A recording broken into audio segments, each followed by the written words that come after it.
Hello there, and welcome back to War Thunder, and welcome aboard the M26 D.C.Ariete, and that is obviously an Italian premium tank, so I still try to grind my Italians. Before we go into the action, you have a bit of a time to actually get some popcorn and get yourself a nice cold beautiful beer. Okay, got it? Beautiful, beautiful.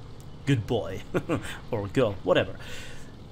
On this map that I really like, I prefer to go to sea. In a moment you see that this is a high risk but also potentially high reward situation or location. The next thing is, this video could be titled "Lol what?" because of what the enemy did, and this becomes apparent in numerous situations, in numerous engagements, shall I say, where the enemy had the actually multiple times the chance to deal with me and you know, not the other way around.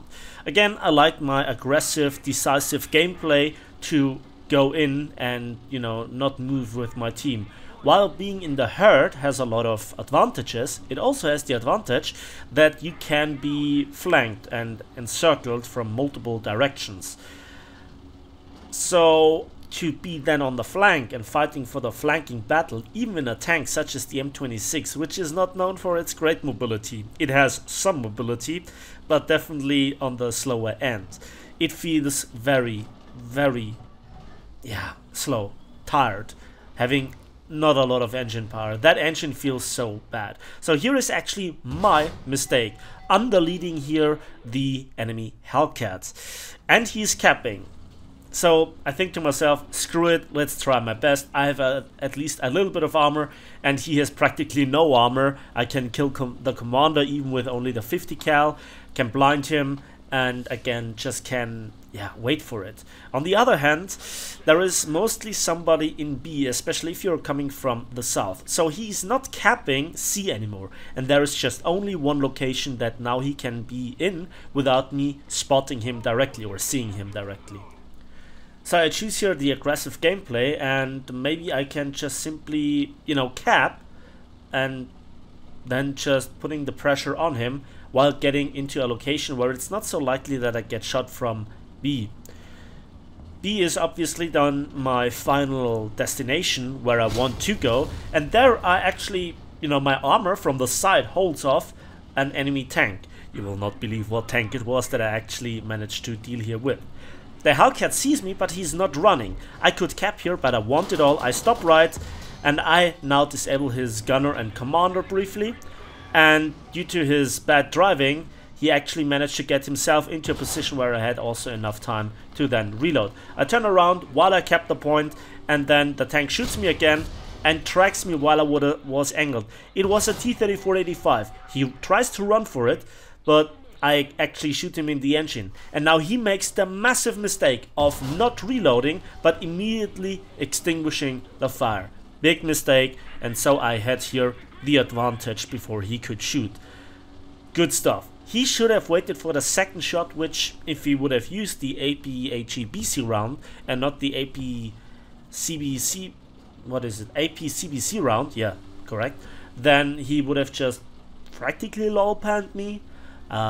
So there are just a few spots where you can actually fire an 85mm shot and it doesn't go through. And yeah, well, he missed me with 2 shots, or it didn't kill me with 2 shots, so that was very lucky. The mistake of the Hellcat was very lucky.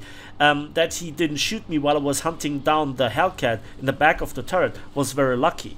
So there was misplay, obviously, from the enemy team. I was also misaiming in the first, so it's a bit of lol what, I got away with this, I'm still alive, I got 2 kills, I have 1 cap, and I won the western flank of C.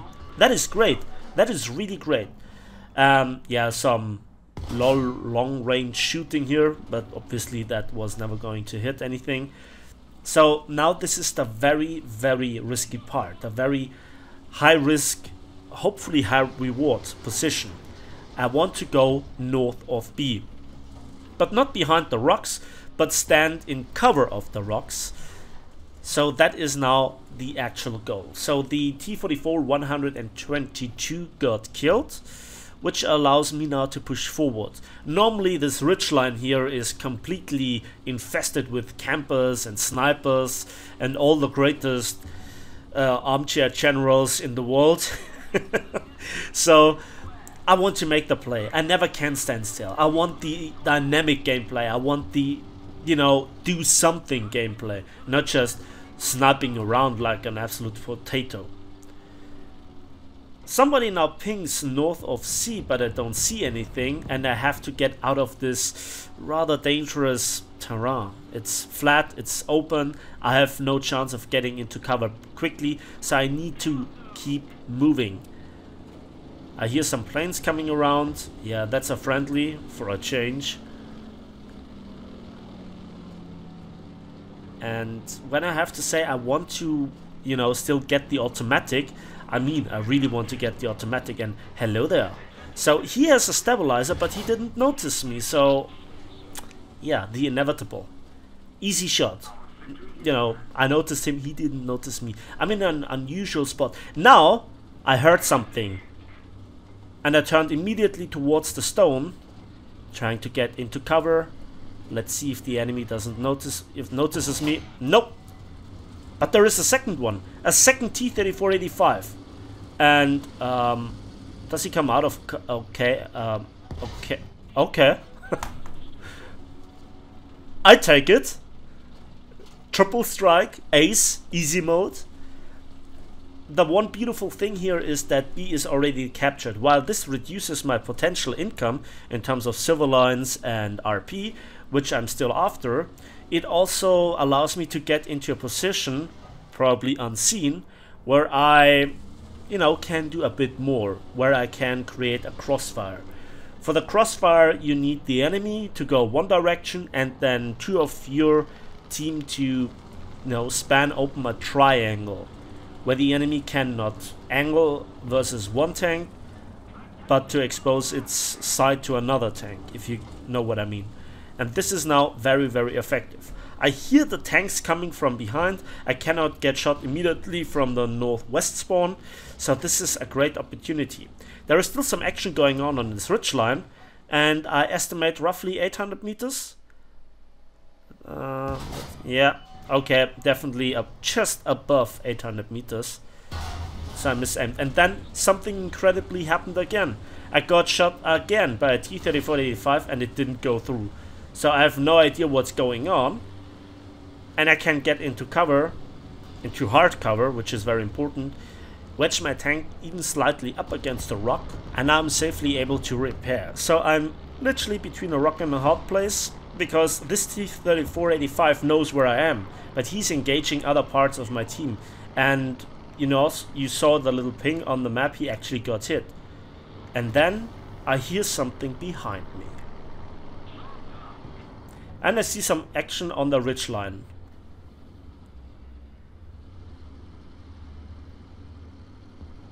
Where is he? What's the T-3485 doing? Still shooting, he has shot. That gives me a few seconds to get myself into position. And there is an Su-85. Yeah, easy.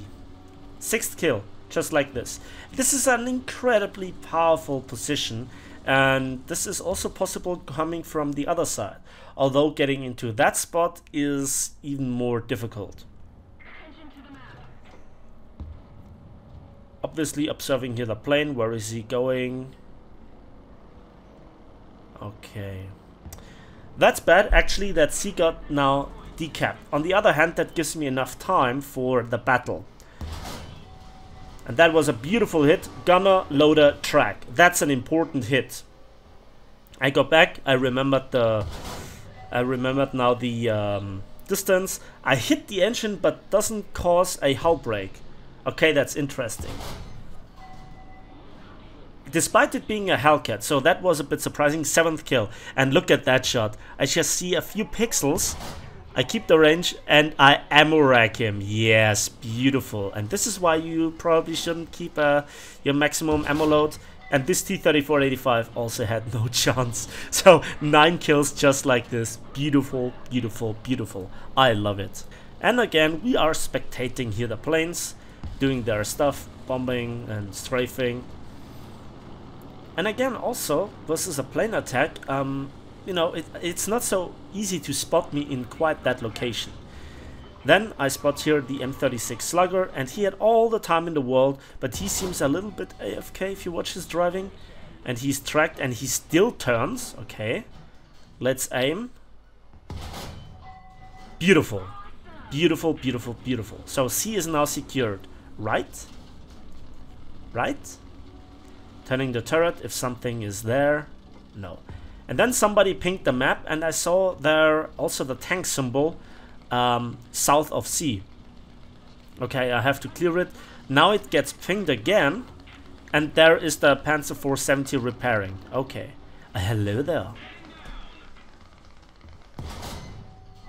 So first engine. Okay, that was again under leading.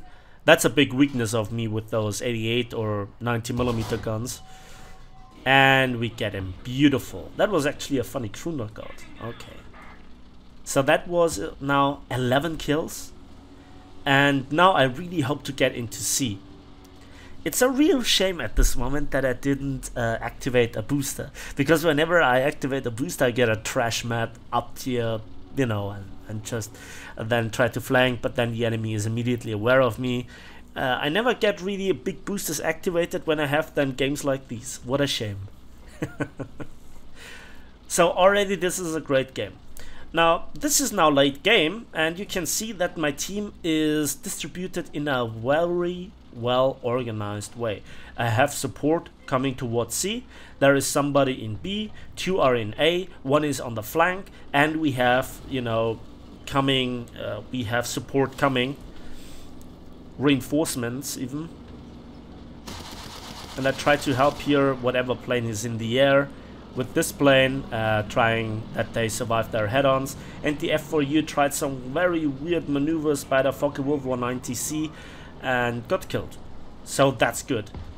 F4U1, I'm not quite sure how, if it can carry bombs, rockets, but it's definitely a good plane. I love all my Corsairs in every single of their variants. The Japanese and the British premium, it's just a question when the Americans get their premium. So here I see an enemy tank, but I prefer to cap. Because if you engage this tank, you can always get shot, and here I'm in cover. Now I have my second spawn's capture zone, and then he is still available to getting shot. And that's now my 12th kill on an M3 Lee, but nevertheless, kill is kill. Doesn't give that much silver lines and RP obviously, but just for the sake of it, 2 caps and 12 kills. What an amazing game.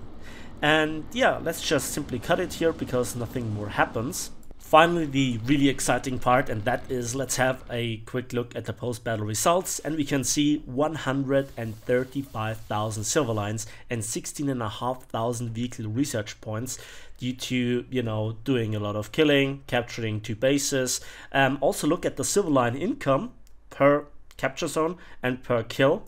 And then also I got the heavy metal hero and obviously also the survivor award, which I always fancy.